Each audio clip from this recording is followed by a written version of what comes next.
Muy buenas tardes, queridos amigos, espero que se encuentren muy bien. Vamos a comenzar este video dándoles la bienvenida y luego presentando el tema de hoy, el tema que nos convoca, que es la nueva crónica y buen gobierno de Felipe Guamán Poma de Ayala. Es decir, continuamos con los temas de literatura hispanoamericana o latinoamericana, como ustedes prefieran llamarla. Eso sería un tema de otro video.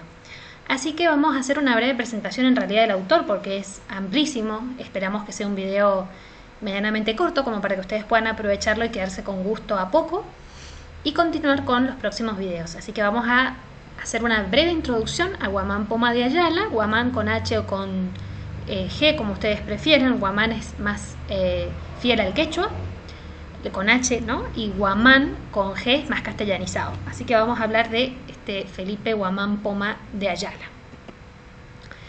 Bueno, nuestro autor, que es peruano, contemporáneo del Inca Garcilaso, se ubica dentro de los cronistas post-toledanos, ¿sí? Su nombre significa halcón, ¿sí? Y Poma, puma, o sea, puma y halcón serían sus dos nombres. Nace en 1530 en Huamanga, ahora vamos a ver esa provincia donde queda, en qué parte de Perú, o algunos dicen mediados de 1550. Raúl Porras Barrenechea es uno de los mayores estudiosos de Guamán Poma, pero actualmente Rolena Adorno, que ha hecho su tesis doctoral sobre él, sobre su obra, y ha escrito numerosísimos artículos, coinciden en esta fecha de nacimiento, ¿no? Y fallecimiento alrededor de 1615, como saben, con estos textos coloniales, entre comillas coloniales, ¿no? Llamaríamos virreinales más bien ya, hay bastantes dudas, pero se cree que fallece alrededor de 1615. Esto es muy importante lo que vamos a señalar acá. Por línea paterna, ¿sí? Y materna descendía de la nobleza indígena, más precisamente de una noble familia yarovilca de Huánuco, ¿sí? Fue hijo de Martín Guamán Malqui y Juana Chuquitanta, llamada también Curiocho, noble descendiente de Túpac Yupanqui, así que por el lado de su madre era descendiente de Túpac Yupanqui. Bien, acá tenemos la provincia de Lucanas. Él en realidad se cría acá en Lucanas, ¿sí? Y nace en toda esta zona, o sea, nace acá arriba un poquito en Huamanga, pero su familia era de los mitimaes, o sea que eran itinerantes, como dice Rolena Adorno, como la mayoría de los indígenas de aquella época. Entonces, vuelvo a insistir, nace acá en Huamanga, pero se cría en Lucanas, sería su territorio. Y esto es muy interesante porque fíjense que acá está el Cusco y él está bastante lejos del Cusco, entonces su visión es más bien la de un provinciano. Dice Rolena Adorno, más o menos 100 millas a vuelo de cuervo hacia el sur, aún dentro de la jurisdicción colonial de Huamanga, se encuentra la provincia de Lucanas. Guamán Poma trabajó como asistente e inspector eclesiástico en el área de Lucanas hacia el final de la década de 1560, o sea, era más o menos joven. Retornó allí como funcionario nativo de la administración colonial en el final de la década de 1590. La mayoría de los estudiosos dicen que los incas, como no los peruanos, podríamos decir, no es que era 100% inca él, se dedicaban por ahí a ser funcionarios, administradores coloniales. En el caso de él era lenguaraz, ¿no? Traductor, porque ya no podían ocupar los cargos que antiguamente habían ocupado dentro de su ailu, ¿no? Dentro de su clan familiar. Allí se instala después de 1600, ¿no? Entonces en el área de Lucanas. Su vida itinerante ejemplifica la de miles de personas andinas de su generación.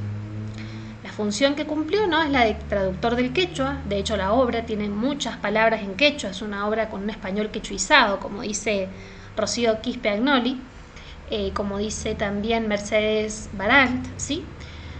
Para varios funcionarios entonces coloniales, entre ellos el oidor Alberto de Acuña, conocido como el abogado general de los indios. Es interesante esta figura. Había un abogado general de los indios, o sea que por cualquier injusticia que había se podía recurrir al abogado general de los indios, nombrado por el virrey García Hurtado de Mendoza.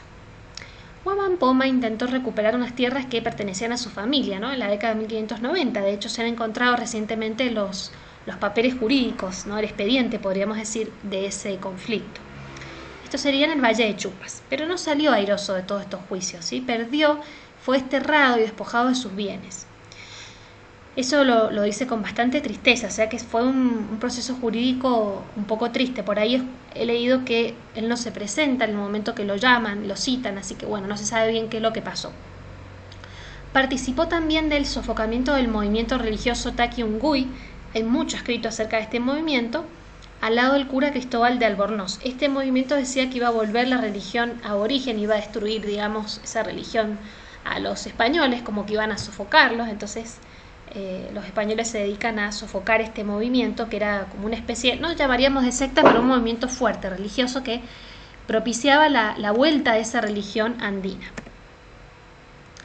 Cuando cumple su condena, la cual incluye 200 azotes, según se puede leer en lo que él mismo dice, en el pueblo de Santiago de Chapo, se refugia en este pueblo, en Santiago de Chapo, y donde escribe el rey Felipe III, ¿no? Hijo de Felipe II.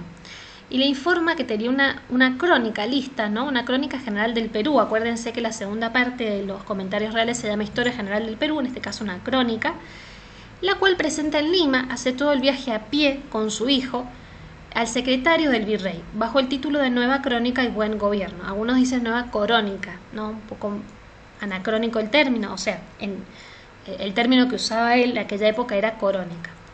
El manuscrito consta de 1190 páginas y 496 ilustraciones, muchísimo, un trabajo enorme.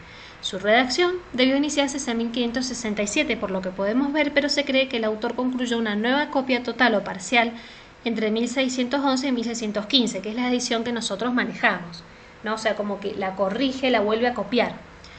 Y la termina antes de su fallecimiento, que se cree que transcurre los 80 años. La crónica se divide en dos partes. En la primera parte describe, digamos, el autor, la historia de los incas y también la historia de los indios anteriores a los incas, que sería en este caso, por ejemplo, los yarovilcas.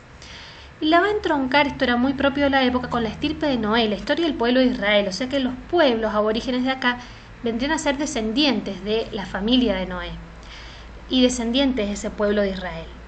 A su vez describe la historia andina en 4 edades, también, como decíamos recién, algo muy propio de la época. Menciona las costumbres, las creencias de los incas, los sacrificios humanos, etc. Y en la segunda parte describe las injusticias, los abusos de los conquistadores españoles y describe un poco la historia de los españoles en estas tierras de Perú. Y va a proponer soluciones a esas mismas injusticias.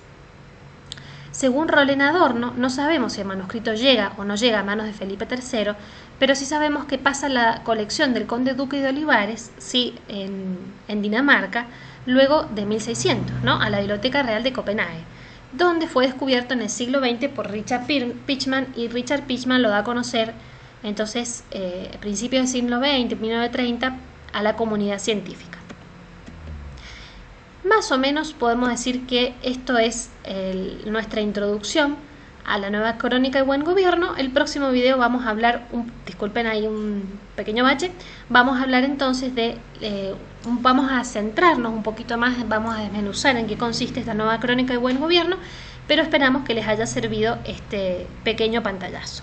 Muchas gracias por escuchar hasta acá.